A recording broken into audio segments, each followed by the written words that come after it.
El poder de los hábitos, de Charles Duhigg. En este primer video te comentaré una introducción de lo que se trata este libro. Un libro muy bueno que te recomiendo fuertemente que lo compras y lo leas. Sobre todo que lo leas. En este libro aprenderemos muchas cosas sobre cómo funciona nuestro cerebro. Y por eso que te quiero explicar un pequeño resumen de todo el libro, parto por parte, cómo yo lo entendí. Pero eso no quiere decir que no lo leas. Por favor, te recomiendo, léelo. Tiene mucho más información de lo que yo voy a poner en estos videos. Malos hábitos. Resulta que desde chico siempre escuchamos de la abuelita, de los profesores, nuestros padres, libros, de que los malos hábitos son el camino seguro o una mala situación. E inclusive hay libros que nos enseñan cómo eliminar esos malos hábitos, muchos libros de autoayuda. Pero recién en las últimas décadas estamos descubriendo cómo funciona el cerebro y especialmente cómo funciona esa parte que nos hace actuar con esos hábitos. En general, el método para reemplazar un hábito es primero definir una meta. Es importante saber a dónde queremos llegar, qué situación queremos tener deseada en el futuro. Una vez está clarísima esa meta, en alcance, en tipo, recién nos ponemos a analizar qué hábitos de los que tenemos en este momento nos alejan de esa meta para poder eliminarlos y también conocer qué hábitos son los necesarios para llevarnos a ese lugar, a esa meta que queremos alcanzar.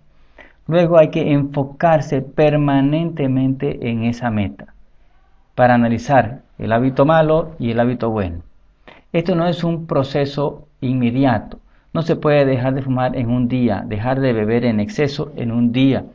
No se puede dejar de comer abundante comida o alimentos que nos hacen daño en un día. Es un proceso incremental, de a poco, que finalmente nos llevará a una buena situación, el reemplazo de un hábito malo por unos buenos. Desde que te despiertas en la mañana, a lo largo de toda tu vida, el 40% de tus acciones son hábitos.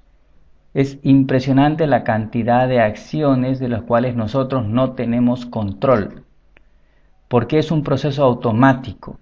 Él simplemente sucede, no lo controlamos. Es un proceso inconsciente, es decir, no damos cuenta de que sucedió, ni siquiera lo decidimos hacer. Este es un detalle muy importante, es un proceso fácil, tan fácil que sucede sin que nos demos cuenta. Igualmente, el hábito es un proceso irracional. Al ser inconsciente, automático, no se involucra el proceso racional de decidir qué hacer. No elegimos tomar esa copa de más. No elegimos comer esa comida que nos hace daño, ni fumar, ni hacer esa acción habitual de manera premeditada. No nos damos cuenta que lo estamos haciendo hasta que terminó, hasta que nos tomamos ese traguito, hasta que llegamos a la casa sin darnos cuenta en qué momento lo manejamos. Es un proceso que sucede simplemente y que no tenemos control y que no es poco, es 40% de nuestras acciones.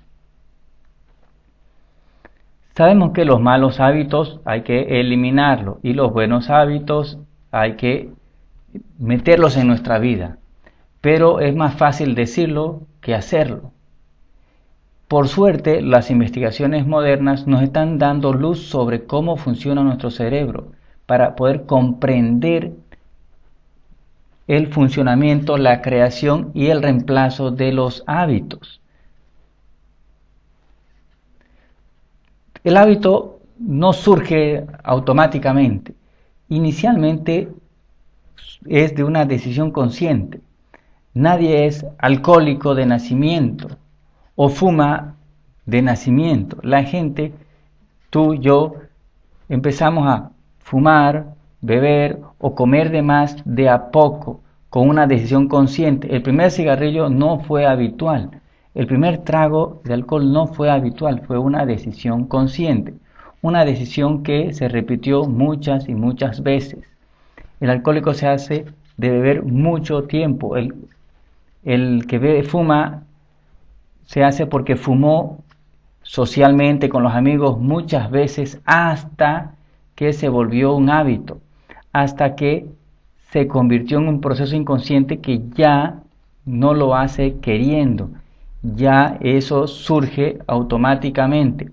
Y es un proceso neurológico, es el funcionamiento de nuestro cerebro, es simplemente la respuesta biológica a unas repeticiones que el cerebro lo automatizó porque creyó, al hacerlo varias veces conscientemente, creyó de que era bueno. Los hábitos en realidad no son ni buenos ni malos. Los hábitos son acciones automáticas, inconscientes y muy rápidas, que si queremos, inclusive podemos programarlos para tener estas ventajas en nuestra vida, para lograr una respuesta esperada. Por ejemplo, en la guerra, durante los escenarios de guerra no hay tiempo para pensar. Las reacciones tienen que ser automáticas, inconscientes, rápidas, muy rápidas. No da tiempo a defenderse, a correr, a analizar los millones de circunstancias que hay en ese instante de guerra. Lo mismo en el deporte.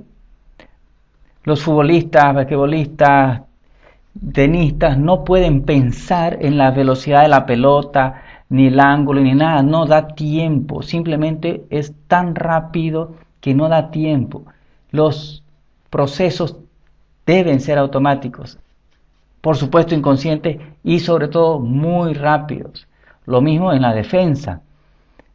El tema de analizar para poder defenderse no es algo que se pueda dar un resultado rápido. Por ejemplo, durante la evolución, el que aparezca un depredador tiene que dar inmediatamente una acción de escape o ataque. No se puede analizar, ver o pensar los diferentes puntos para definir un ataque. Si nos ponemos a pensar, el tigre nos come inmediatamente, porque él sí es automático, sí es inconsciente y sí es rápido. Entonces, los hábitos sí son útiles.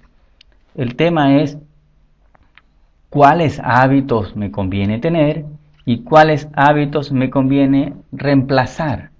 Y de esto se trata exactamente este libro, pero no solo de los hábitos de las personas, sino hábitos de la sociedad, de las empresas o de todo aquello que involucre una persona dentro del sistema. Entonces te animo a ver los videos y sobre todo a leer el libro.